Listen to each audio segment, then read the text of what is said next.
سر اسلام آباد high court کے 6 جج صاحبان کا جو معاملہ چل رہا ہے، سپریم کورٹ آف پاکستان میں بھی آج اس کی ہیئرنگ بھی تھی. انہوں نے خط لکھا، مختلف قسم کے الزامات لگائے، مختلف قسم کے اس میں پاک فوج کے ادارے بھی ہیں، پاک فوج پر جو ہے بات چیت کی گئی.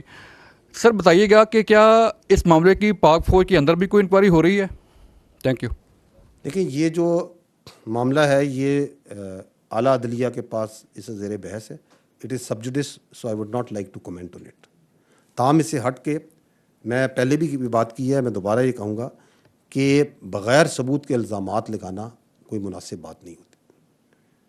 اور یہ کہ ہم ہمیشہ یہ ریکویسٹ کرتے ہیں کہ افواج پاکستان کو سیاسی معاملات میں الجھانے سے کسی کو فائدہ حاصل نہیں ہوتا، نان پروڈکٹیو.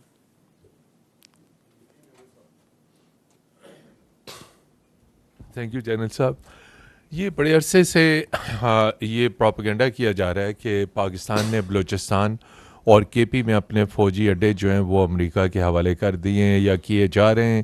اس حوالے سے معاہدہ طے پا گیا اور ان اڈوں کے پاکستان میں کسی کو نہ کوئی اڈے دیے گئے ہیں نہ دیے جائیں گے. جی، پیریڈ.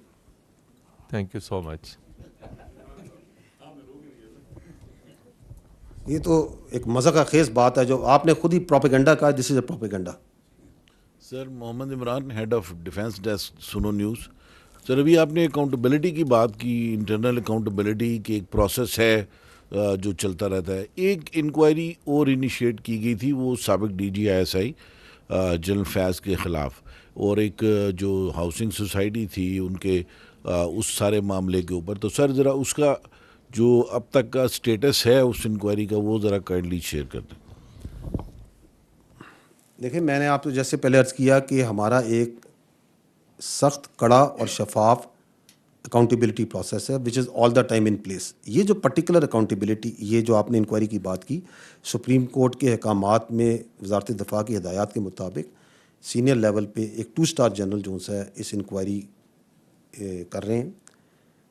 اور اس کا مقصد یہ ہے کہ الزامات تو ایک طرف ہوتے ہیں کہ اس کے حقائق تک پہنچنا ہے، اس کے محرکات اور حقائق تک پہنچنا ہے، to bring out the facts, اور اس پہ سفارشات مرتب ہوں گی.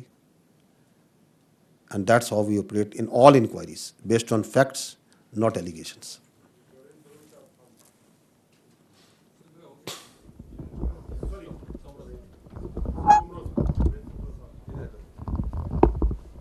سر میرا نام جاوید سومرو ہے، بیورو چیف ہوں ہم نیوز میں. سر تقریباً تو یہاں پر سوالات آپ سے ہوئے 9 مئی کے حوالے سے اور دیگر، لیکن جو میرا اسپیسیفک کوشچن ہے وہ آپ کی آج کی بریفنگ سے متعلق ہے، جس میں آپ نے یہ واضح طور پر کہا کہ سرحد پار سے جو دہشت گردی ہوتی ہے اس کی وجہ سے جتنا نقصان پاکستان کو ہوتا ہے وہ ہم سب کو پتہ ہے.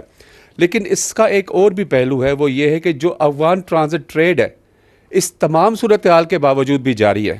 اس پر آپ کیا کہیں گے؟ کیا اس کو ریوزٹ نہیں ہونا چاہیے؟ جی ٹھیک. دیکھیں جی، افغانستان کے ساتھ جو تجارت ہے یا افغان ٹرانزٹ ٹریڈ جو ان سے ہے،